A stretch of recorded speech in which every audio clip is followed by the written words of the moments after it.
Bab 11. Mengarungi gelombang kehidupan. Saat masih kecil, si pengusaha pernah belajar berlayar. Ia menyukai sensasi air garam yang menyentuh wajah belianya dan perasaan bebas karena berada di alam bebas. Laut yang luas membangkitkan semangatnya. Ia sendiri heran, alasannya kenapa berhenti berlayar. Seketika itu, ia memikirkan alasannya berhenti melakukan begitu banyak hobi yang memberinya keseimbangan seperti itu. Ia menghargai fakta bahwa pada momen sederhana itu, di atas perahu kecil yang meluncur di Samudra Hindia yang tak bertepi, ia benar-benar merasa terbuka, sungguh-sungguh hidup. Budaya kita mengukur kesuksesan dengan berapa banyak uang yang kita punya, jumlah pencapaian yang kita selesaikan, dan berapa banyak pengaruh yang kita capai.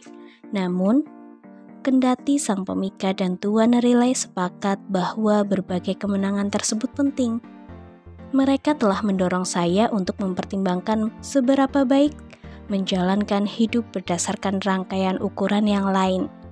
Berdasarkan koneksi saya dengan kekuatan alami saya, kedekatan saya dengan keaslian saya, vitalitas fisik saya, dan seberapa besar kebahagiaan saya, tampaknya merupakan cara yang jauh lebih baik untuk melihat kesuksesan, menjadi sukses di dunia, dan juga merasakan kedamaian dalam batin. Waktu yang ia habiskan di konferensi sang pemikat dan hari-hari menakjubkan di pulau yang masih alami dengan orang yang masih menyempatkan dirinya menyapa, "Selamat pagi," tersenyum kepada orang yang tak dikenal dan menunjukkan kehangatan tulus, terus-menerus memberi inspirasi dan menyebabkan perubahan kecil, serta pemahamannya mengenai sifat sejati kehidupan yang produktif, makmur, dan memuaskan. Si pengusaha merasakan sifat seperti mesin dalam dirinya makin berkurang dan sifat manusiawinya bertambah. Ia tidak lagi mengecek alat-alat teknologinya secara berlebihan. Ia tak ingat pernah merasa begitu kreatif, begitu bebas menerima keajaiban hidup yang menakjubkan. Ia tidak pernah merasa begitu menyadari banyak anugerah yang ada di bumi. Ia tidak pernah atau setidaknya tidak pernah ingat momen ketika ia merasa sangat bersyukur. Ia benar-benar merasa bersyukur atas segala sesuatu yang ia alami. Ia menyadari hal sulit dalam hidupnya telah membuatnya semakin kuat dan membuatnya lebih berwawasan, menarik, dan bijaksana. Kehidupan yang menakjubkan dan penuh warna ditandai dengan banyak luka. Ia mulai mengerti. Ia berjanji pada diri sendiri akan memanfaatkan kesulitan yang dihadapi dengan investornya untuk meningkatkan kualitas keberaniannya. Usaha pengambil alihan yang dilakukan rekannya hanya akan meningkatkan komitmennya untuk melindungi sifat heroik yang telah ia ketahui ada dalam diri kita semua, di batin terdalam, di bawah lapisan ketakutan, rasa tidak aman, dan pembatasan yang terkumpul dalam diri semua orang, sejalan dengan kemajuan kita dalam menjalani kehidupan. Perilaku rekannya yang tidak bisa dipercaya hanya akan membantunya lebih berani, lebih baik, dan menjadi orang yang lebih terhormat. Seringkali, contoh yang buruk lebih banyak mengajari kita soal sosok yang dicita-citakan daripada yang bisa diberikan contoh baik. Di dunia tempat begitu banyak manusia telah menjadi keras dan kehilangan akses untuk mengenali jati diri mereka. Pengusaha wanita itu berjanji untuk menjalani sisa hidupnya dengan meniru keunggulan, ketahanan, dan kebaikan maksimal.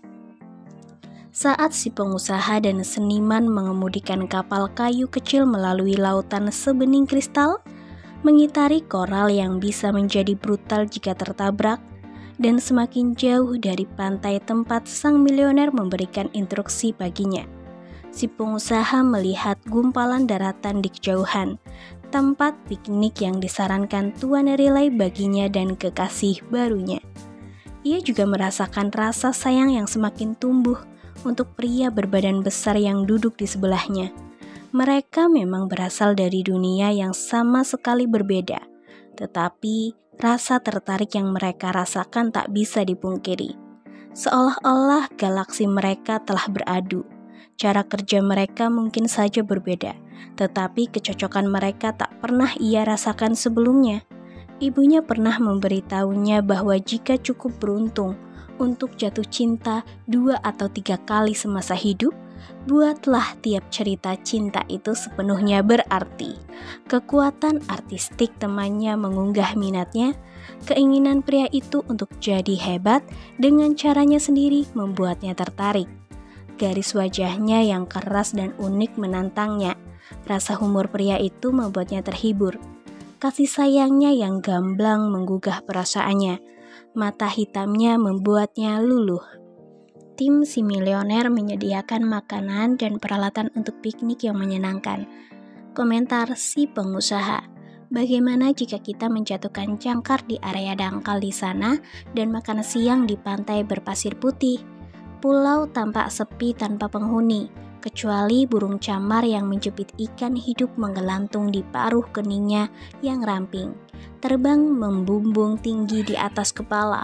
Kura raksasa berjalan pelan santai sepanjang garis pantai yang basah, seolah-olah ia sedang menggarisinya. Boleh, si seniman menjawab. Aku tidak masalah dengan itu. Ia menambahkan sambil melepas kaosnya tanpa malu dan menceburkan diri ke laut dengan menyebabkan debur dahsyat. Hidangan lezat yang mereka nikmati terdiri dari udang, pedas bakar, dan salad mangga segar, disertai sepotong besar keju pecorino yang dikirim dari Italia dengan pesawat pagi itu juga. Semangka dicampur nanas dan kiwi tersedia untuk makanan pencuci mulut. Si pengusaha menceritakan hasratnya untuk membangun salah satu perusahaan besar dunia sambil menikmati makanan dan bersantai dalam perlindungan tempat terpencil yang damai. Ia membicarakan keinginannya untuk membangun kerajaan yang sesungguhnya, lalu mungkin pensiun dengan elegan di pedesaan Ibiza. Ia juga menceritakan lebih banyak lagi mengenai kepedihan masa kecilnya akibat perceraian buruk kedua orang tuanya, sampai trauma mendalam seputar kepergian ayah tercinta yang mengenaskan. Ia bicara jauh lebih detail soal serangkaian hubungan gagal yang membuatnya mencurahkan sebagian besar waktunya untuk bekerja, serta kesepian yang dirasakan saat ia tidak sibuk memajukan bisnisnya. Itu bukan hubungan gagal, renung si seniman, hati-hati sambil mengunyah sepotong semangka dengan sukacita. Hubungan itu membentuk dirimu yang sekarang kan? Sebenarnya saya menyukai dirimu yang apa adanya sekarang, kata si seniman secara terbuka. Saya mencintaimu apa adanya. Ia membungkuk dan mencium si pengusaha wanita itu. Kemudian setelah terdiam lama, ia menambahkan, aku juga mencintaimu. Suasana romantis yang dirasakan oleh 2 orang anggota baru The 5am Club tiba-tiba terusik oleh suara keras musik hip-hop. Di perairan terlihat seseorang yang bergerak secara kilat, secara zigzag, lalu mengebut melaju lurus. Dengan segera terlihat siapa penyusup fisik tak diundang itu. Stone Relay mengendari jet ski besar dan mengenakan topi tinggi yang bertali dan diikat di dagunya. Ya, topi sulap. Jika dilihat lebih dekat, tampak simbol tengkorak dan tulang menyilang di topi tersebut. Simbol yang biasa ada di bendera bajak laut. Dengan segera ia juga naik ke pantai yang masih alami, bergabung bersama sepasang kekasih itu. Dengan segera, ia juga memakan udang dan salad mangga, serta makan makanan penutup seporsi besar buah segar dengan lahap, lalu bergegas menggandeng tangan si wanita pengusaha dan si seniman. Pria itu benar-benar eksentrik, seorang pahlawan besar kemanusiaan. Si pengusaha dan seniman saling menatap ketika si milioner melakukan tindakan sesukanya. Mereka menggeleng-gelengkan kepala, bertepuk tangan, dan tertawa spontan. Hai sobat, teriak sang milioner menyaingi besarnya volume suara musik. Sementara itu, jet ski naik turun di bagian laut yang dangkal.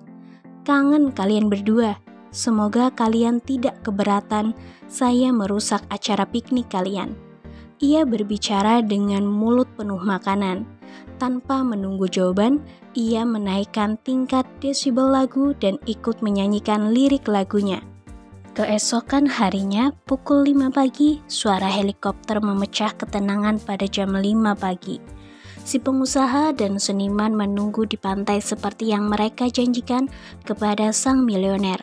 Mereka bergandengan tangan, erat dan menunggu pelajaran berikutnya yang akan diberikan si milioner. Namun, si milioner tak tampak dimanapun.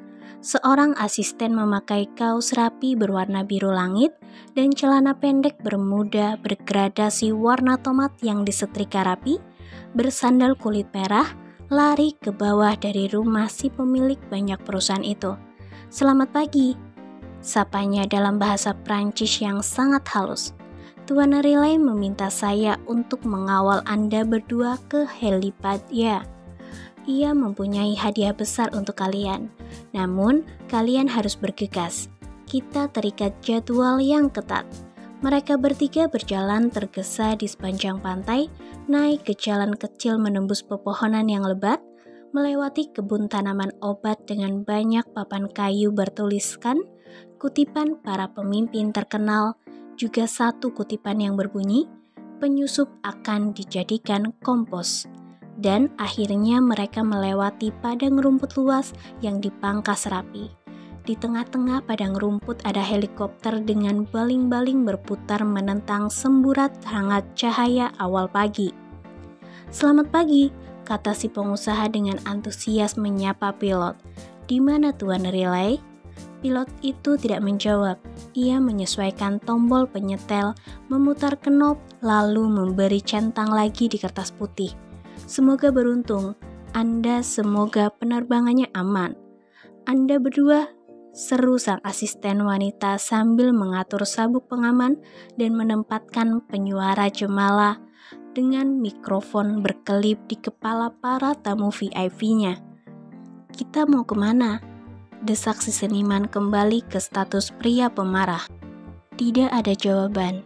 Suara bising mesin semakin keras, baling-baling mempercepat putarannya. Begitulah bunyinya pilot yang dalam kondisi berkonsentrasi penuh, tidak dapat diganggu dan sama sekali tidak ramah. Mendorong tongkat pengendali, helikopter mulai naik di atas ladang rumput. Tak terduga, pesawat helikopter miring ke kiri secara dramatis, lalu menukik agresif ke arah bumi, jatuh bebas sebelum mengentak naik lagi. "Benar-benar bencana," teriak si seniman. "Pilot ini tidak kompeten, saya membencinya." Tak lama, helikopter sudah tinggi di langit dan bergerak stabil, efisien, dan anggun. Pilot yang tenang terus menggerakkan tombol-tombol dan menyesuaikan alat kendali, tampak tak peduli pada fakta ia membawa 2 orang penumpang. Jam tangan yang dipakai Stun saat presentasi sang pemikat, "Ini gila," katanya dengan suara agak gemetar. Pelukis itu berkeringat bagai beruang kutub dalam gelombang panas. "Miliki bagi Anda, tingkatkan hidup Anda." Terdengar suara nyanyian dari arah depan helikopter. "Hai teman, bonjour. Pagi ini menikmati jadi anggota The 5 Club?"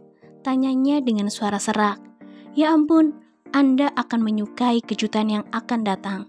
Pelajaran tentang rutinitas pagi dari negara lain, para pemimpin legendaris, orang jenius yang kreatif, serta wanita dan pria terhebat di dunia." Pilot itu ternyata sang milioner. "Hei kawan, saya tidak bermaksud menakut-nakuti Anda berdua. Saya memang punya izin menerbangkan helikopter, begitulah," kata Tuan Riley tulus, hampir seperti meminta maaf. Pasti komentar si seniman masih menempel ke si pengusaha seperti penjudi memegang koin judi terakhirnya. "Saya mendapatkannya bertahun-tahun lalu," lanjut si milioner. "Helikopter sangat keren, namun karena sibuk dengan semua usaha bisnis akhir-akhir ini, saya jarang terbang seperti biasanya. Mohon maaf, cara naiknya kasar. Ternyata saya masih harus banyak latihan." "Saya akan membawa Anda kembali ke bandara," kata sang milioner. membuat kita terus bergerak dalam petualangan sekali seumur hidup yang sedang dijalani. Kita meninggalkan Mauritius, tanya si pengusaha dengan rasa kecewa. Gelangnya bergoyang dan berbenturan satu sama lain saat mengatakan itu. Bagaimana soal segala sesuatu yang masih harus Anda ceritakan kepada kami? Tanya sang seniman. Kami masih belum mempelajari formula 20-20/20 yang Anda bilang akan merevolusi kehidupan kami. Anda memberitahu kami formula itu benar-benar merupakan fondasi metode pukul 5 pagi. Saya sudah menunggu untuk mempelajarinya, debat si seniman, meninju telapak tangannya lagi. Dan saya sungguh mencintai Mauritius. Saya belum siap untuk pergi. Begitu juga dengan saya, si pengusaha sepakat. Saya pikir Anda sudah berjanji untuk masuk ke taktik detail seputar apa yang dilakukan setelah bangun pukul 5 pagi. Saat konferensi sang pemikat, Anda berjanji akan berbagi cerita tentang sepak terjang produktivitas yang praktis untuk meningkatkan bisnis saya. Dan beberapa teknik penting guna membangun kekayaan saya sendiri. Saya dan kekasih saya baru piknik sekali. Anda mengacaukannya dengan musik kencang dan jet ski yang dimodifikasi. Sejenak, tak ada seorang pun berbicara. Kemudian, perlahan, semua orang dalam helikopter itu mulai cekikikan. "Santai teman," teriak si milioner keras. "Rumah saya adalah rumah kalian juga. Kalian dapat kembali ke Mauritius kapan saja. Saya akan mengirim sopir dan jet yang sama, serta memastikan kalian akan merasakan cinta yang sama dari saya dan tim saya yang luar biasa. Itu mudah saja, senang bisa membantu." Ia menyesuaikan tombol lain sebelum menambahkan, "Saya sudah menyiapkan pesawat yang menunggu kita di landasan pacu sekarang ini. Kalian berdua adalah murid yang luar biasa, benar-benar peringkat 1. Kalian berminat menerima ajaran sang pemikat. Kalian bangun pagi bersama matahari dan tepat waktu setiap pagi. Saya sudah melihat semua kemajuan kalian. Oleh karena itu, saya ingin memberi kalian hadiah hebat hari ini." "Hadiah?" tanya si seniman. "Saya harus kembali ke studio di rumah secepatnya. Saya punya pekerjaan penting. Membentuk ulang karya saya dan memperbaiki kehidupan saya setelah melakukan semua ini." "Saya juga harus segera kembali ke perusahaan," saut si pengusaha. Kerut kembali tampak di keningnya saat ia mengucapkan kata-kata itu, tetapi jauh lebih sedikit dibanding sebelum bergabung dengan The 5 AM Club. "Jangan pergi dulu teman, jangan dulu, kumohon," si milioner memohon. "Saya tidak tahu mana itu," kata si pengusaha mengakui. "Agra ada di India," si milioner menjelaskan. "Saya akan membawa kalian untuk melihat salah satu dari 7 keajaiban dunia, lalu bersiap untuk mempelajari bagian berikutnya dari metode pukul 5 pagi. Semua hal yang telah kalian pelajari sejauh ini adalah persiapan untuk semua yang akan datang. Bersiaplah sebelum berperang teman. Kita sekarang siap untuk masuk ke informasi lebih maju untuk membantu kalian mendorong produktivitas yang eksponensial, kinerja maksimal, kepemimpinan legendaris, dan kehidupan yang meningkat demi memperbaiki kondisi dunia." Sang milioner mendaratkan helikopter di sebelah jet pribadi bersih yang mesin turbinnya menyala. Tidak seperti jet yang pertama. Pesawat ini seluruhnya berwarna hitam, namun seperti pesawat yang membawa kedua murid ini ke Mauritius. Di ekor pesawat itu juga terpampang huruf 5EC dalam gradasi warna orange menyerupai jeruk mandarin. "Ayo pergi ke India yang luar biasa," teriak si milioner penuh dengan semangat. "Ayo pergi," balas si pengusaha dan seniman.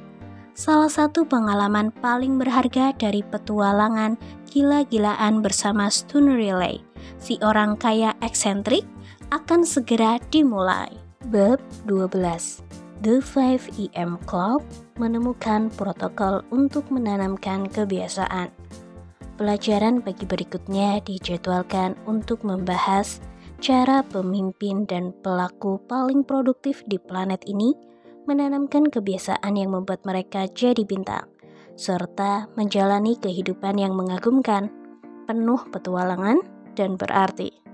Memenuhi permintaan Tuan Riley, si pengusaha dan seniman telah mengatur untuk memperpanjang waktu. Mereka memahami nilai mendalam dari pelatihan yang dialaminya.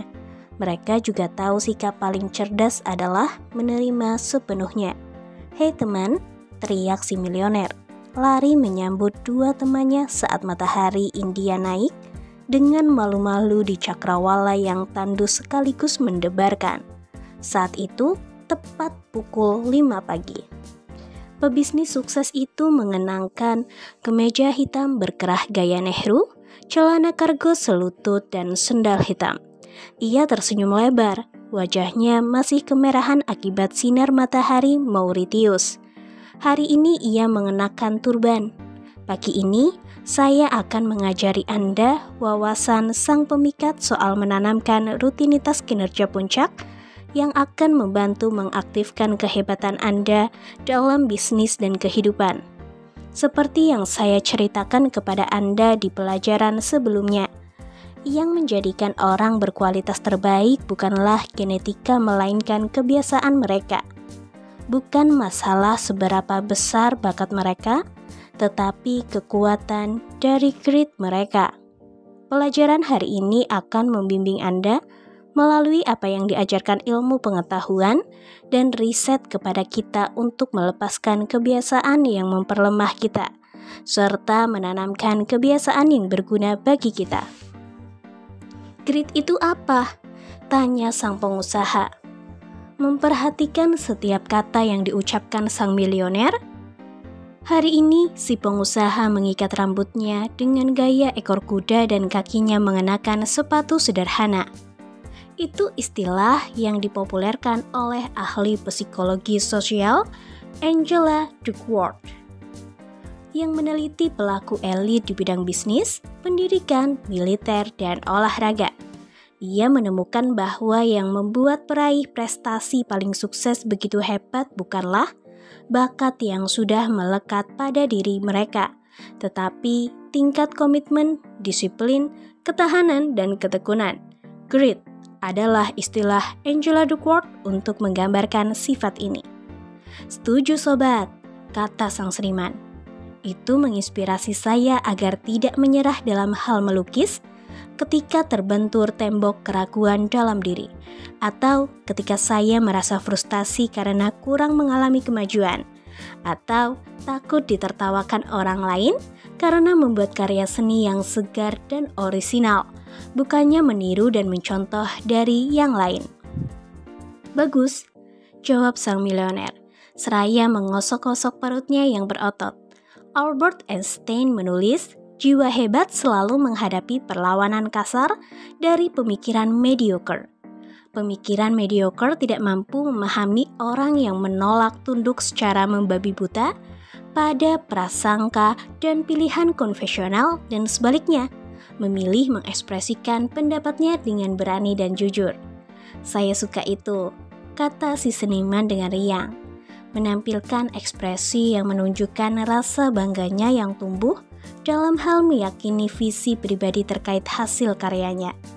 Ngomong-ngomong, mari kita kembali ke arah yang benar dan memasukkan cara paling ampuh untuk menerapkan kebiasaan kelas dunia yang bertahan lama, alih-alih kebiasaan yang menghilang usai percobaan beberapa minggu untuk membuatnya bertahan. Tentu saja, kelas bimbingan pagi ini sangat penting bagi kalian berdua, karena meskipun sekarang ini kalian bangun pukul 5 pagi setiap hari, kita ingin disiplin tersebut menjadi rutinitas seumur hidup. Oh ya, bagian penting dari penerapan kebiasaan kelas dunia melibatkan pembelajaran cara para profesional membangun kendali diri luar biasa dan mengeluarkan tekad besar yang jarang ada. Jadi, Kita harus memulai dari sini. 3 sekawan itu berdiri di depan Taj Mahal. Mereka hanya bertiga. Bangunan itu begitu agung dan sulit dilukiskan dengan kata-kata saat mereka memandangnya. Kesaksian sejati sebagai penghargaan atas keahlian teknik dan arsitektural. Saya sangat mencintai India, ungkap si milioner. Salah satu bangsa terhebat di bumi. Tempat ini memang merupakan salah satu dari 7 keajaiban dunia karena satu alasan, cantik, mendebarkan hati. Benar kan?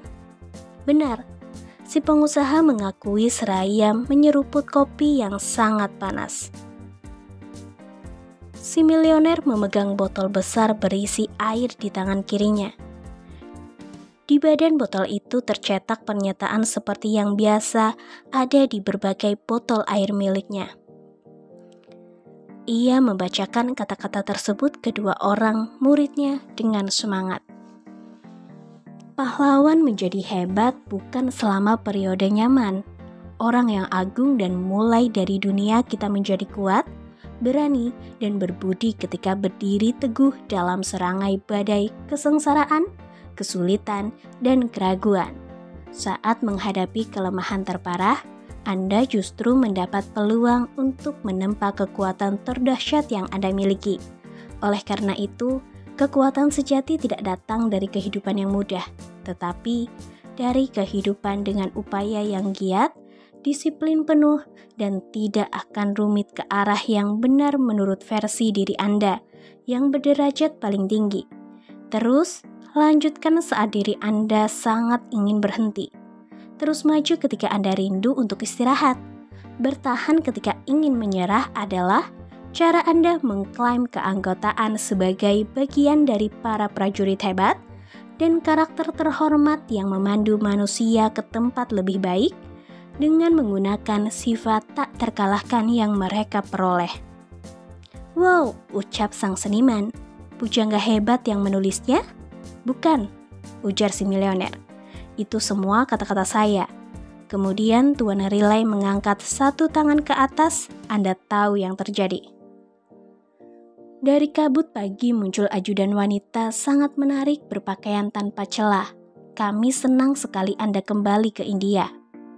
Kami merindukan Anda, ucapnya. Ini yang Anda minta. Si milioner membungkuk sedikit dan menampilkan senyum ramah kepada asistennya. Syal pasmina berornamen spektakuler diserahkan kepada orang penting itu, yang membentangkannya di bawah cahaya. Seperti yang Anda tahu, pasmina adalah wol halus dari Kashmir. Istilah pasmina sendiri diterjemahkan emas lunak ke dalam bahasa Kashmiri. Jika melihatnya, Anda akan setuju pasmina memang terlihat seperti emas. Di atas kain itu terdapat sulaman dan 2 orang murid itu fokus melihatnya lebih dekat. Mereka dapat melihat tulisan The 531, Creed of Willpower Warrior tersulam di atas shell. Di bawah judul itu ada serangkaian pernyataan yang menjelaskan arti 531. Semuanya berkesan sangat unik. Inilah yang disulam di atas karya buatan tangan itu. 5 kebenaran ilmiah di balik kebiasaan prima. Kebenaran pertama, tekad kelas dunia bukanlah sebuah bakat lahir, melainkan keahlian yang dikembangkan melalui latihan tiada henti.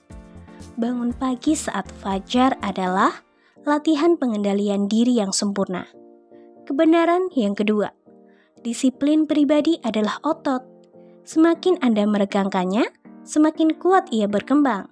Oleh karena itu, para pejuang pengaturan diri selalu menciptakan kondisi kesulitan untuk membangun kekuatan alami mereka. Kebenaran ketiga, seperti otot lainnya, tekad menjadi lemah ketika lelah. Oleh karena itu, pemulihan mutlak perlu untuk mengekspresikan keahlian, juga untuk mengatasi kelelahan mental akibat pengambilan keputusan. Kebenaran keempat, menerapkan suatu kebiasaan hebat untuk mengikuti sebuah pola 4 bagian yang berbeda untuk otomatisasi rutinitas. Ikutilah secara langsung untuk hasil yang tahan lama. Berikutnya kebenaran yang terakhir, yaitu kebenaran kelima. Meningkatkan pengendalian diri dalam salah satu bidang kehidupan berarti mengangkat pengendalian diri dalam seluruh bidang hidup Anda. Itulah sebabnya bergabung dengan The 5EM Club adalah kebiasaan ampuh yang akan meningkatkan semua hal lain yang Anda lakukan. 3 nilai heroik membuat sejarah. Nilai pertama, kemenangan menuntut konsistensi dan ketekunan. Nilai kedua, mengikuti terus apa yang sudah dimulai menentukan ukuran rasa penghormatan yang akan dihasilkan. Nilai ketiga, cara Anda berlatih secara pribadi merupakan cara Anda akan tampil begitu berdiri di depan publik. Satu teori umum tentang disiplin diri ala prajurit Sparta. Secara teratur melakukan sesuatu yang sulit, tetapi penting dan terasa tidak nyaman adalah cara prajurit dilahirkan. Sang milioner memejamkan mata dan mengulang-ulang frasa ini. Saya tidak mengharapkan kehidupan yang mudah karena tidak ada pertumbuhan kekuatan saya di sana. Berikan kehidupan yang sulit untuk saya. Satu kehidupan yang mengeluarkan kualitas terbaik dalam diri saya, karena akan menghasilkan tekad sekeras baja, serta karakter yang tak terkalahkan. Shell ini adalah hadiah saya untuk kalian berdua. Si pemilik perusahaan besar itu melanjutkan, mohon pelajari 5 kenyataan ilmiah dan 3 nilai, serta 1 teori umum yang membentuk 5-3-1 kredo prajurit bertekad baja. Itu akan membantu Anda mengubah kebiasaan yang bertahan lama. Dalam waktu beberapa saat, becak otomatis keluar dari tempat parkir kosong di kejauhan. Muncul seorang pemuda yang tersenyum dengan pakaian rapi, jaket abu-abu tua, celana disetrika, serta sepatu coklat disemir mengilap. Namaste, Arjun. Si milioner menyapa dengan tata cara India sambil menungkupkan kedua tangannya. Hei bos, kata sang asisten. Kata-katanya terdengar santai, tetapi cara mengucapkannya menunjukkan rasa hormat yang mendalam kepada tuannya. Mohon ceritakan kepada kami, pinta si pengusaha. Ia membawa buku catatan, sejenis notes biasa dengan pulpen hitam sederhana. Semua pembicaraan awal sang milioner mengenai cara penggunaan teknologi secara salah mengakibatkan menghancurkan kreativitas dan pengurangan ekstrim produktivitas ternyata berdampak besar padanya. Hari ini, ia memakai gelang yang berukir kata-kata, mimpi tidak terwujud ketika Anda tidur. Sungguh, ini cerita yang bagus sekali, sergah sang milioner. Dengan logat yang menyerupai gaya pelancar California. Seperti kalian sepasang kekasih, Maharaja Mughal Shah Jahan yang mendalangi keajaiban ini, saat itu sedang jatuh cinta setengah mati. Sebagai lambang kesetiaan dan pemujaan terhadap istrinya, Mumtaz. Setelah kematiannya pada tahun 1931, ia berkomitmen pada diri sendiri untuk membangun sebuah monumen yang tidak pernah dilihat dunia sebelumnya. Monumen yang sangat luar biasa sensasional, memberikan inspirasi mengejutkan dan secara struktur begitu megah sehingga semua yang melihat akan memahami kedalaman kasih sayang lelaki ini saat mereka merasakan seluruh keagungannya. Saat melihatnya, bangunan ini meninggalkan kesan di hati saya, gumam si seniman. Menatap bagian depan bangunan dari pualam yang gemerlap di hadapannya, ia menyipitkan mata karena sorot cahaya awal pagi mengenai matanya. Ia terlihat lebih bugar, kalem, percaya diri, dan terkendali daripada yang pernah diamati si pengusaha. Saya juga merasakannya, si milioner sepakat dengan nada suara melankolis. Memandang Taj Mahal bukan hanya wisata bagi akal, tetapi juga merupakan kebangkitan jiwa. Taj Mahal bahkan mampu membangkitkan seseorang untuk memproduksi sesuatu sebagai umat manusia. Namun, untuk melanjutkan, Begitu Maharaja menyatakan niat beraninya, para pekerjanya mulai menginterpretasikan visi yang tinggi dan mengesankan itu menjadi realitas pasti. Seperti yang kalian tahu, ambisi tanpa implementasi adalah khayalan konyol. Kalian sekarang jauh lebih fasih dalam memahami bahwa apapun yang legendaris membutuhkan kerja keras, kecakapan, dan kegigihan. Keahlian bukan kejadian tiba-tiba, itu adalah proses tiada henti yang mungkin membutuhkan waktu latihan bertahun-tahun, pengorbanan, penderitaan, dan keterampilan yang telaten sebelum proyek yang selesai naik ke tingkat yang mampu mengguncang dunia. Ini merupakan satu KKR, keunggulan kompetitif raksasa, lanjut Tuan Riley.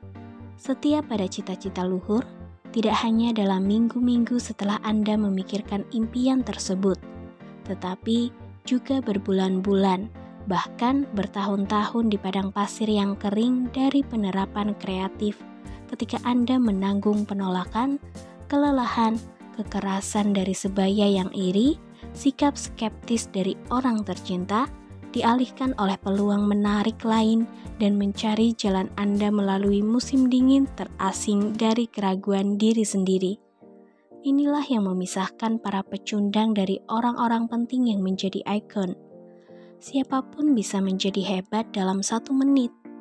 Hal yang disenangi para ikon adalah mempertahankan kinerja kelas jenius seumur hidup. Di zaman yang dangkal ini, semuanya membutuhkan ketabahan dan kesabaran yang luar biasa. Sifat yang gagal dikembangkan oleh mayoritas masyarakat di zaman sekarang. Si milioner begitu lincah, bersemangat, dan benar-benar tak terkendali. Ia mengangkat satu tangan tinggi-tinggi dan memberi isyarat tanda kemenangan universal dengan 2 jari. Sepertinya ia melakukan ini hanya untuk melindungi inspirasinya dan memelihara semangat yang selama ini telah aktif dalam hatinya. Beberapa puluh tahun lalu, Albert E. N. Gray berpidato di depan tenaga penjual di industri asuransi. Ia menyebutnya dominasi umum kesuksesan. Pidato tersebut nyaring apa yang telah diidentifikasi penulis selama lebih dari 30 tahun penelitian sebagai kunci terhebat menuju kemakmuran dalam kehidupan bisnis, keluarga, kesehatan, keuangan, dan spiritual. Apa itu? Tanya si pengusaha dengan ketertarikan yang sungguh-sungguh, seraya menyeruput kopinya yang kini hangat. Yah, sahut si milioner. Menurut ingatanku, berdasarkan pamflet yang dibuat dari pidato tersebut, kemudian disebarkan ke tenaga penjual profesional terbaik. Ia bilang, sejak kecil saya telah diajarkan soal keyakinan bahwa rahasia kesuksesan adalah kerja keras. Namun, setelah melihat begitu banyak orang bekerja keras tanpa meraih kesuksesan, saya yakin kalau kerja keras bukan rahasia seluruhnya.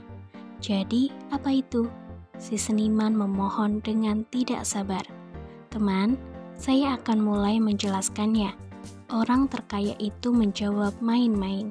Jadi, Albert Gray mengatakan, denominasi umum kesuksesan sangat besar, sangat kuat. Dan apa itu? Si pengusaha menyela. Sama-sama tidak sabar menunggu jawaban. Gray menjelaskan bahwa dominasi umum kesuksesan rahasia kesuksesan setiap pria dan wanita yang sudah pernah sukses terletak pada fakta bahwa mereka membentuk kebiasaan melakukan banyak hal yang orang-orang gagal tidak suka melakukannya. Sederhana, tetapi mendalam. Komentar si seniman sambil mengusap satu kepang rambutnya dengan tangannya. Ia juga menyesap kopinya yang sekarang sudah dingin. Produser papan atas menjadikan suatu aktivitas bernilai tinggi yang produser berprestasi rata-rata tidak suka melakukannya. Bahkan ketika mereka juga tidak suka melakukan aktivitas itu. Si milioner melanjutkan, dengan melakukan perilaku yang diinginkan terus-menerus, keahlian diri dan disiplin pribadi pun tumbuh. Rutinitas baru menjadi otomatis dilakukan. Si seniman mengangguk, lalu mengelus janggut kecilnya. Ia sedang memikirkan karya seninya. Saya sungguh membatasi diri karena merasa tidak aman. Pikirnya sekali lagi, saya benar-benar mengkhawatirkan apa yang akan orang pikir mengenai karya saya sehingga tidak cukup menciptakan karya. Tuan Riley benar, saya tidak sabar dan tidak membangun kendali diri yang dihasilkan oleh upaya mengerjakan sesuatu yang sulit tetapi berharga. Saya hanya mengerjakan apa yang diinginkan. Ada hari-hari ketika saya merasakan dorongan untuk berkarya dan di lain waktu saya tidur seharian. Kadang-kadang saya malas, kadang-kadang saya bekerja keras. Saya bagaikan gabus yang mengambang di air tanpa tujuan yang pasti. Tidak ada rencana nyata, tidak ada disiplin yang jelas. Saya sering sekali bermain video game, terkadang selama berjam-jam. Saya memiliki kebiasaan menciptakan lukisan dengan tergesa-gesa agar bisa cepat dijual, alih-alih menenangkan diri dan memusatkan pada satu karya yang akan menentukan seberapa jauh keahlian saya serta mengubah keseluruhan bidang saya dengan kejeniusannya. Jadi, si milioner menjelaskan kembali ke ceritanya soal pembuatan Taj Mahal. Selama 22 tahun, bukan 22 hari, bukan 22 bulan, dan bukan 22 tahun. Lebih dari 20.000 pekerja bekerja di bawah matahari India yang menghauskan. Bongkah demi bongkah marmer diangkut dari jarak luar biasa jauh oleh lebih dari 1.000 ekor gajah. Pasukan perajin terus-menerus mendirikan bangunan yang sedang Anda lihat sekarang. Mereka menghadapi rintangan karena merasa kesulitan dengan bentuk arsitektur yang hendak dibuat, lingkungan ekstrim, dan berbagai tragedi sepanjang perjalanan menyelesaikan bangunan itu. Namun, mereka fokus tanpa rasa takut dan tanpa henti, berkomitmen melakukan apapun yang dibutuhkan untuk mewujudkan impian indah sang kaisar. Benar-benar luar biasa, kata si seniman sambil mengamati monumen megah itu. Seekor kupu-kupu terbang melintas. Tetes air hujan terciprat ke wajahnya. Percaya atau tidak, banyak merpati terbang tinggi di atas kepala sang milioner. Kenapa banyak merpati, pelangi, dan kupu-kupu sering mengelilingi Anda? Desak si pengusaha sambil merapikan letak kaos yang dipakainya. Ada kutipan Oscar Wilde di atasnya yang tampaknya sesuai dengan kesadaran yang baru dirasakan pembisnis wanita itu. Kutipan itu bunyinya, "Jadilah diri sendiri, yang lain sudah tidak tersedia." Kita semua memiliki keajaiban, tetapi sebagian dari kita tidak tahu cara memanfaatkannya. Jawaban singkat dan misterius dari baron itu. Jadi, kembali bicara soal Taj Mahal. Setelah 2 dekade, makam megah ini selesai dibangun. Ia berkomentar dengan nada tenang. Umat manusia pun diberi salah satu produk perwujudan keberanian puitis terhebat yang pernah diterima. Saya sangat terinspirasi, ungkap si pengusaha. Terima kasih sudah mengajak saya ke Agra. Saya sungguh berterima kasih. Maharaja itu pasti sangat menyayangi istrinya, gumam si seniman, menyampaikan ungkapan pemahaman suatu hal yang jelas mengagumkan. Ia kemudian menatap si pengusaha dengan penuh perhatian. Cahaya wajah wanita itu jauh melebihi kecantikan para bintang film belia, model, dan wanita kelas atas. Kecantikannya lebih tenang, lebih mendalam, suatu kejelitaan yang membuat sinar matahari pagi jadi istimewa dan cahaya bulan jadi ceria. Ia berkata dalam hatinya bahwa magnet wanita itu berasal dari suatu tempat yang jauh lebih mendalam daripada sekedar wajah cantiknya.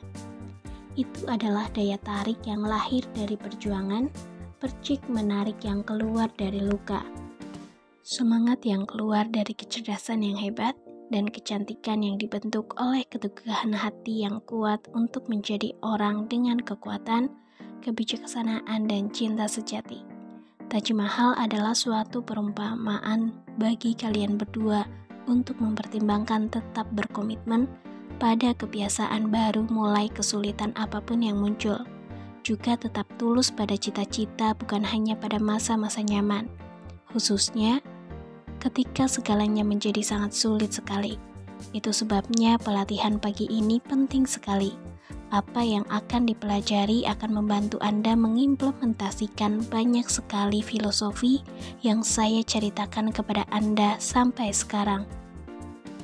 Secara hati-hati, sang pemikat mengembangkan model yang akan saya ungkapkan. Selama bertahun-tahun bekerja dengan pembangun bisnis, peraih keahlian, dan pembuat perubahan seperti saya sendiri, sesi hari ini tidak terlalu banyak soal alasan Anda harus menerima ide ritual pagi bangun sebelum matahari terbit. Kali ini sesinya lebih banyak mengenai cara Anda dapat melaksanakan rutinitas itu sebagai metode pengaturan seumur hidup. Jelas si pemilik perusahaan sambil menggosok daun telinganya seperti bocah penghayal menggosok lampu ajaib. Menakjubkan, kata sang seniman. Saya perlu ini, cara praktik untuk memastikan saya tidak berhenti bangun pukul 5 pagi setelah petualangan ini berakhir. Benar, ujar si milioner. Ayo kita pergi.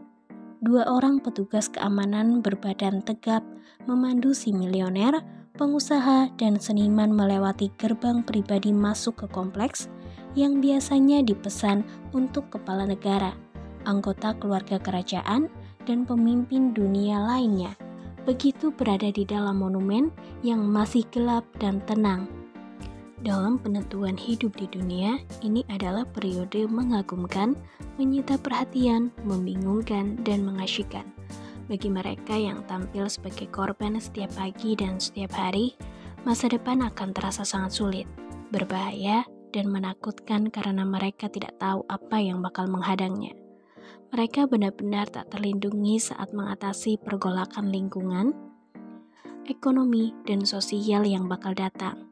Namun, bagi minoritas orang yang berdedikasi dan telah terbiasa melakukan rutinitas pagi, tahan banting untuk mempertahankan berbagai bakat, sifat pengendalian diri heroik yang sudah tertanam. Karakter tahan banting yang sudah berkembang melalui pelatihan kekuatan disiplin diri. Waktu yang akan datang akan menjadi kaya, selaras, dan sangat produktif secara fenomenal. Mereka yang melindungi diri jadi sekuat baja saat melawan guncangan yang mengadang dengan ritual pagi kelas dunia.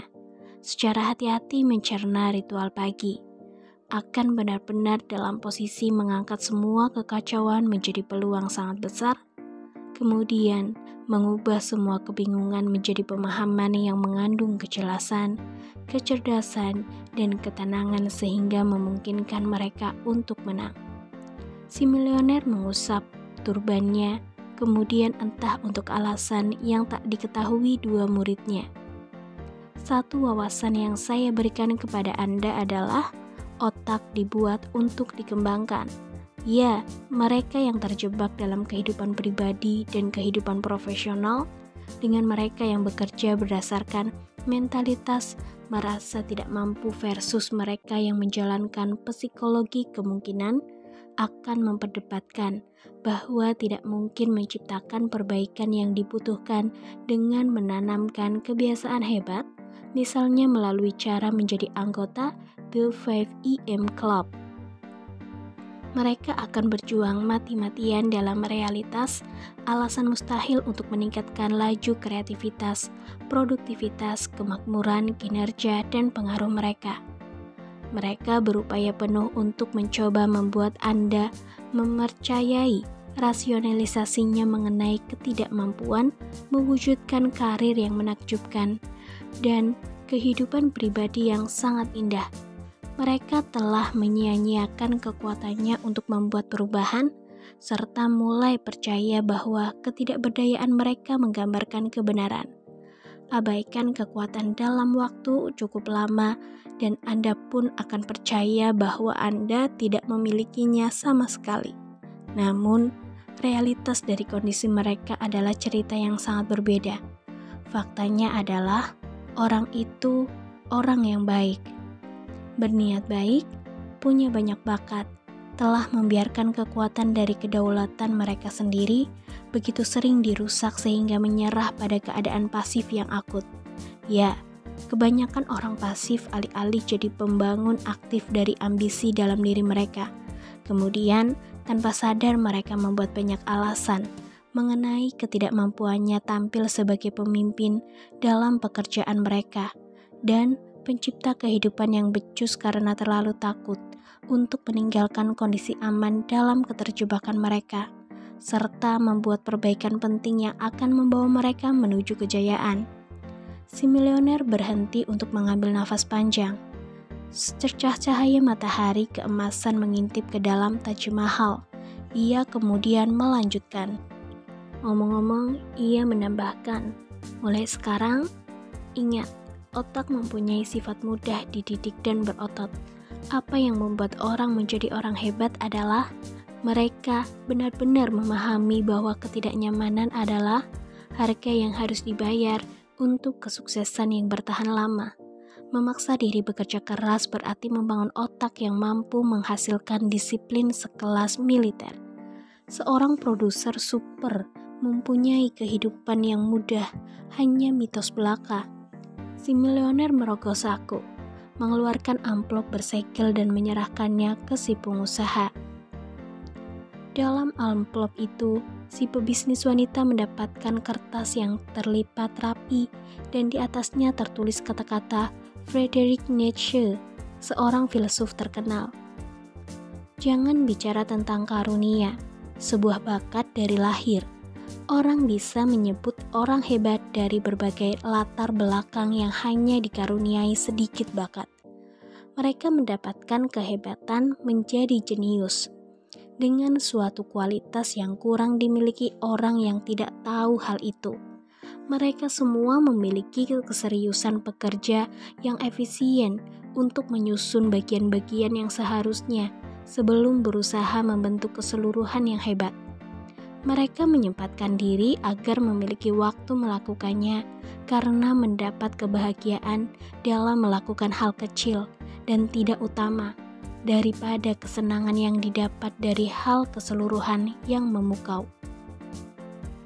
Tolong balik halamannya, pinta si milioner saat matanya berkelip terkena cahaya yang memasuki Taj Mahal. Si pengusaha membaca kutipan yang tulis secara hati-hati dengan pena yang ia duga bertinta cair warna biru tua. Frasa dari pujangga Inggris, William Ernest Henley. Bayangkan, kata-kata tersebut merasuk ke dalam jiwa Anda yang terdalam dan paling suci, tanpa noda. Bukan masalah betapa sempitnya pintu masuk, betapa panjangnya gulungan kertas berisi beban hukuman. Saya ahli nasib saya sendiri.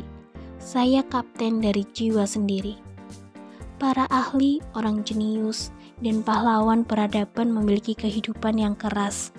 Papar sang milioner. Mereka dilatih tabah. Mereka bermain dalam kesakitan. Meminjam istilah yang dipakai banyak atlet bintang zaman sekarang ini, mereka memaksa potensinya keluar dengan sengit. Mereka ambisius, pantang berhenti, dan garang ketika saatnya menuntaskan penggunaan model potensi terbaiknya. Akar bahasa Latin untuk kata minat atau hasrat berarti menderita. Para pria dan wanita ini menderita demi visi, cita-cita, dan aspirasi mereka. George Bernard Shaw menulis dalam naskahnya berjudul Man and Superman, drama 4 babak yang diproduksinya pada 1903, saya ingin mengatakan, ketika terkait dengan memuaskan anugerah yang Anda peroleh, bakat, ambisi, menakjubkan, dan insting untuk mengubah dunia dalam cara apapun yang paling sesuai dengan pikiran Anda, jangan sesekali membuat alasan untuk diri Anda. Si milioner terdiam, lalu melakukan sesuatu yang seingat dua muridnya tidak pernah dilakukan orang lain. Ia mencium bagian daging antara telunjuk dan jempol tangan kirinya. Anda harus mencintai diri sendiri sebelum dapat meningkatkan dunia. Ia bergumam sambil tersenyum lebar sebelum melanjutkan bimbingannya. Menginspirasi, si seniman mengakui apa yang dikatakan Bernard Shaw. Riset membuktikan bahwa melatih diri sehingga memaksimalkan tekad adalah salah satu pencapaian yang memempurnakan sebuah kehidupan yang mengesankan. Si milioner melanjutkan, penjelajah Wales, Inggris Henry Morton Stanley berpendapat bahwa kendali diri lebih diperlukan daripada bubuk misiu.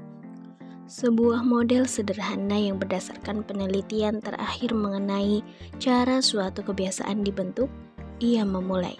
Titik awal Anda adalah menciptakan yang menjadi semacam pemicu, menanamkan ritual bangun awal ke dalam pagi Anda, semudah menempatkan jam alarm lama di sebelah tempat tidur yang dipasang untuk menyala pukul 5 pagi. Nanti saat sampai di Roma, saya akan menjelaskan alasan kenapa Anda sebaiknya tidak memiliki teknologi apapun di kamar tidur Anda. Roma, seru si pengusaha dan seniman bersamaan. Si milioner mengabaikan. Begitu Anda memasang pemicu alarm, langkah berikutnya seperti yang bisa Anda lihat dalam diagram. Menjalankan rutinitas yang ingin Anda biasakan. Jadi, kami hanya bangkit dari tempat tidur, bukan? Tanya si pengusaha. Ya, kata sang milioner. Kedengarannya mudah dimengerti. Tetapi bangkit dari tempat tidur sebelum otak logis Anda, otak depan, dapat memberi setumpuk alasan untuk kembali tidur. Tepat di momen itulah, bangkit dari tempat tidur Anda membangun sirkuit saraf bangun awal dalam otak melalui kekuatan neuroplasitisas. Ingat, jaringan otak yang dipicu bersama, seiring berjalannya waktu akan membentuk jaringan saraf utama yang kuat. Momen singkat saat Anda dihadapkan pada pilihan untuk tetap di kasur atau berdiri dan memulai pagi dengan cara hebatlah yang membuat Anda memiliki peluang dan tekad yang kuat. Saya tahu kalau awalnya sangat tidak nyaman. Semua perubahan terasa berat pada awalnya, berantakan di tengah-tengah, tetapi sangat indah di akhirnya. Si seniman menyela, memperkuat satu lagi keyakinan mendalam sang pemikat. Ya, si milioner sepakat. Langkah selanjutnya dari pola 4 bagian untuk diprogram dalam ritual baru adalah memastikan Anda punya imbalan yang ditentukan sejak awal. Imbalan adalah sesuatu yang dibuat guna, memulai, dan menumbuhkan dorongan Anda untuk melaksanakan kebiasaan baru. Selalu gunakan imbalan untuk memajukan kemenangan Anda. Misalnya, Anda melakukan sesuatu hal yang dirasa tepat, alih-alih mengikuti sesuatu yang mudah dan berlari cepat, meninggalkan tempat tidur. Segera setelah alarm mati, saya akan menjelaskan hal yang harus dilakukan selama jam kemenangan Anda dari pukul 5 sampai 6 pagi ketika mengajarkan Anda formula 20-20/20. Bung, apakah Anda akan mengajarkannya kepada kami? Si seniman menyela lagi. Ia tidak bermaksud kasar. Seandainya berada bersama mereka bertiga dalam kamar itu, Anda akan merasakan bahwa ia berbicara dengan cara seperti itu hanya karena sangat tertarik pada metode pukul 5. Formula 20-20/20 adalah materi sesi pelatihan besok pagi. Si milioner menganjurkan dengan sopan. Mulai sekarang, mari tetap terpusat pada langkah 3. Anda perlu menentukan imbalan, itu yang diberitahukan kepada kita oleh para peneliti mengenai hal yang sangat penting untuk menciptakan kebiasaan yang melekat. Imbalan untuk bangun seiring matahari terbit bisa berupa sepotong coklat hitam sebagai makanan penutup saat makan siang. Bisa juga berupa tidur siang sebentar, satu ritual lain yang disukai oleh pemikir kreatif terbaik di planet ini. Imbalan bisa juga berupa mentraktir buku yang selama ini ingin Anda beli untuk koleksi perpustakaan pribadi. Anda dapat memikirkan sesuatu yang tepat untuk diri sendiri. Saya paham, kata si pengusaha. Ia sekarang yakin bahwa semua informasi itu secara signifikan akan mengangkat permainan bisnisnya dan secara dramatis mengangkat pola pikir, pola hati, pola kesehatan, dan pola jiwanya, memandunya menuju kehidupan yang sungguh-sungguh istimewa. Ia menambahkan kembali dapat menguasai dirinya. Mohon diketahui, Riset juga mendukung ide bahwa ketertiban eksternal meningkatkan disiplin Anda. Itulah sebabnya Steve Jobs memastikan tempat kerja di Next bergaya minimalis dan semua dicat putih. Kondisi berantakan menurunkan kendali diri Anda, juga mencari kemampuan kognitif Anda. Mungkin itulah sebabnya begitu banyak orang yang disebut jenius mengenakan seragam yang sama setiap hari. Komentar sang seniman, mereka ingin menjaga keteraturan dan struktur dalam kehidupannya. Mereka juga mengerti bahwa setiap pagi kita bangun dengan kekuatan tekad dan fokus, mental dalam jumlah terbatas. Jadi, daripada menyanyiakan anugerah berharga ini dengan menyebarkannya ke banyak pilihan sepele seperti baju yang akan dipakai, makanan yang akan disantap, mereka mengotomatiskan sebanyak mungkin hal dasar agar dapat memusatkan kekuatan terbesar mereka hanya pada segelintir aktivitas penting. Sekarang saya paham cara orang jenius jadi semakin jenius. Jika semua yang saya lakukan berkaitan dengan karya seni dan hanya sedikit tentang hal lain, saya tidak akan menderita kelelahan mental akibat hal lain. Saya tidak akan menderita yang lainnya, seperti istilah yang Anda sebut tadi.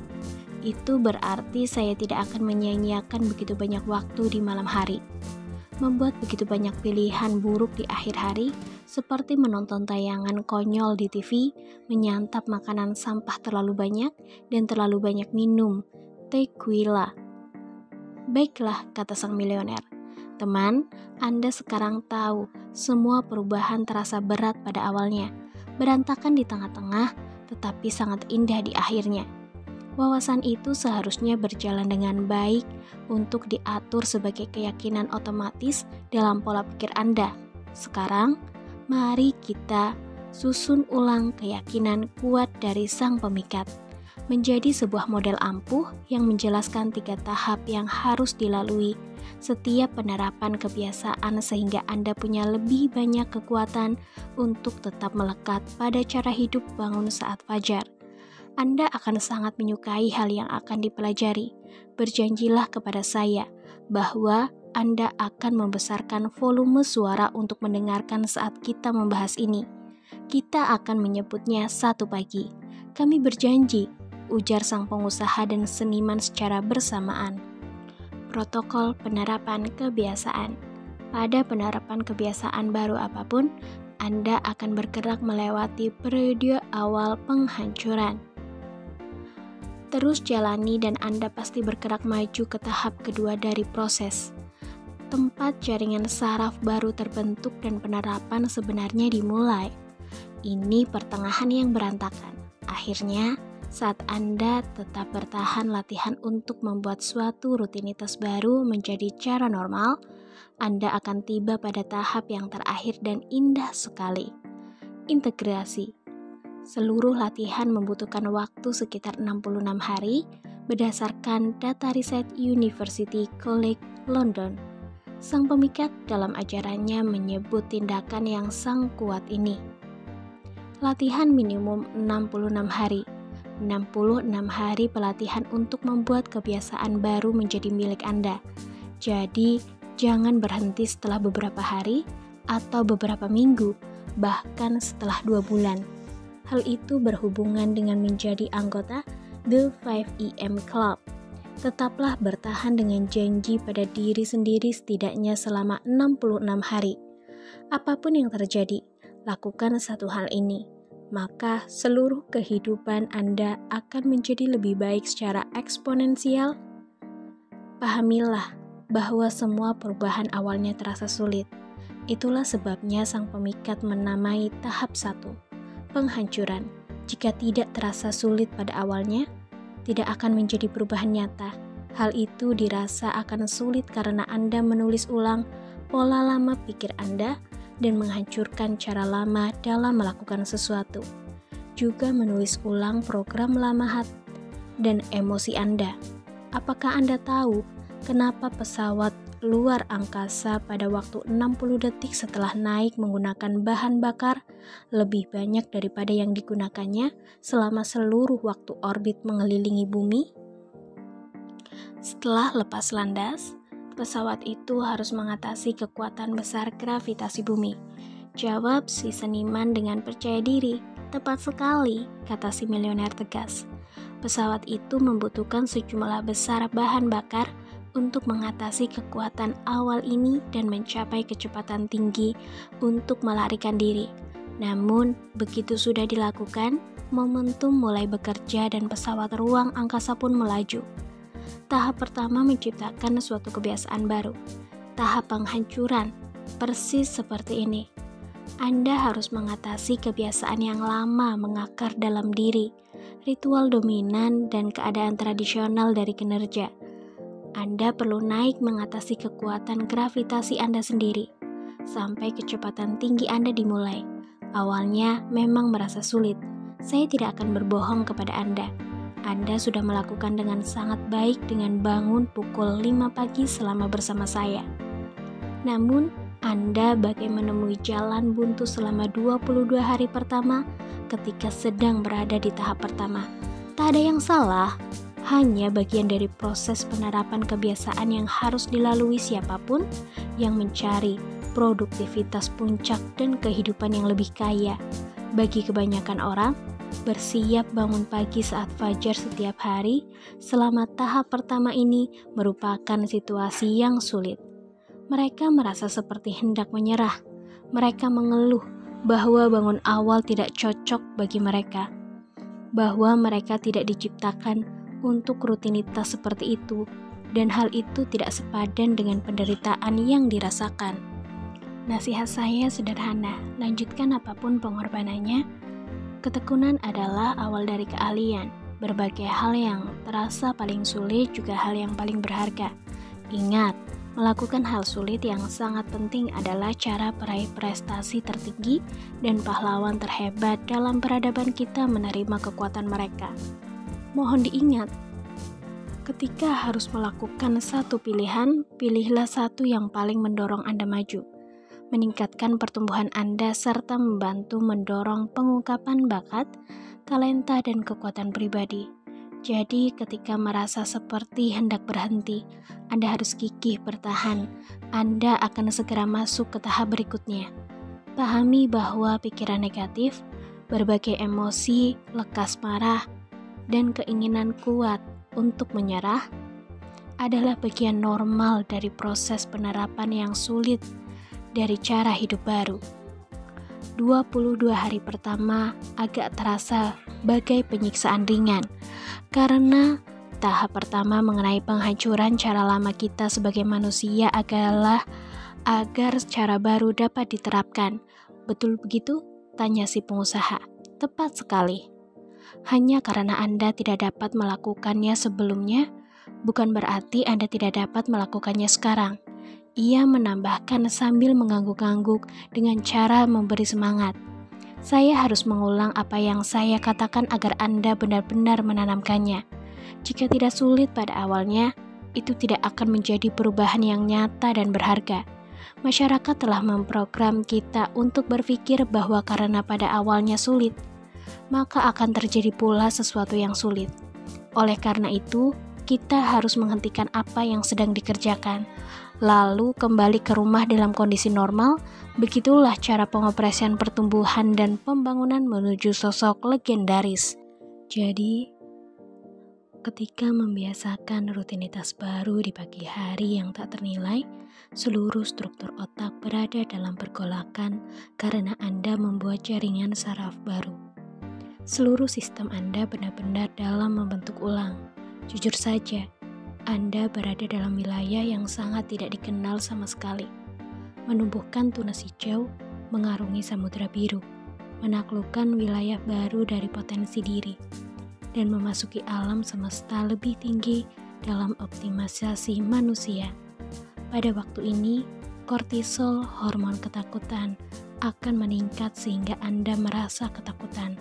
Seringkali, semua yang terjadi dalam otak Anda menggunakan banyak sekali energi cadangan. Jadi, Anda akan merasa kelelahan pada tahap kedua penerapan kebiasaan. Orang-orang bijaksana, peramal, dan filsuf di masa lalu menyebut perubahan pribadi mendalam seperti itu. Malam kelam dalam jiwa, ulat yang sekali, waktu sangat berantakan, secara ajaib menjadi kupu-kupu.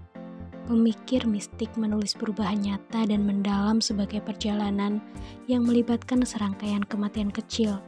Diri Anda yang lama harus mati agar diri Anda yang baru dapat dilahirkan kembali. Sang pemikat berkata bahwa agar bisa menaikkan tingkat menuju kejayaan, Anda harus menjalani kehancuran kelemahan yang Anda miliki. Kata-kata yang dramatis, saya akui. Namun, sang guru mengatakan kebenaran pada tahap 2. Terkadang Anda merasa seolah semua hancur berantakan. Namun, sebenarnya jadi menyatu, bahkan lebih baik. Tahap akhir adalah ketika semuanya menyatu. Ia menjelaskan, Anda merasakan keuntungan dari komitmen yang fantastis sebagai anggota seumur hidup The 5EM Club. Anda mendekati akhir dari periode sekitar 66 hari yang dibutuhkan otak manusia dan makhluk hidup untuk menerapkan rutinitas sekarang adalah waktunya kesuksesan. Anda telah melewati kekacauan awal, berhasil melalui bahaya dan kesemrawutan tahap pertengahan, serta mengeluarkan sisi lain yang lebih kuat, lebih baik, lebih ahli, dan kedekatan lebih besar dari sifat Anda yang paling unggul dan tak tertaklukkan. Anda sekarang telah jadi versi berikutnya dari diri Anda yang paling hebat, mampu mendatangkan permainan yang lebih besar, mempengaruhi lebih banyak orang dengan kekuatan mengesankan dari contoh Anda, dan menjadi lebih berguna bagi dunia karena Anda memiliki lebih banyak sifat heroik utama. Dalam tahap ini, semua kerja keras, pengorbanan dan penderitaan, kekonsistenan yang hati-hati, serta keberanian yang cerdas akan bersatu. Seiring kebiasaan baru yang Anda usahakan berintegrasi pada tingkat psikologis, emosional, fisik, dan spiritual, itu menjadi kebiasaan normal Anda yang baru. Tujuan utama dari hidup adalah tumbuh, secara terus-menerus mendorong diri untuk mewujudkan lebih banyak potensi Anda. Push up yang saya lakukan setiap hari tidak hanya menjaga saya tetap dalam kondisi optimis menuju kelas dunia, tetapi juga cara luar biasa untuk menjaga diri tetap rasa muda, bahagia, dan hidup. Kebosanan membunuh semangat manusia.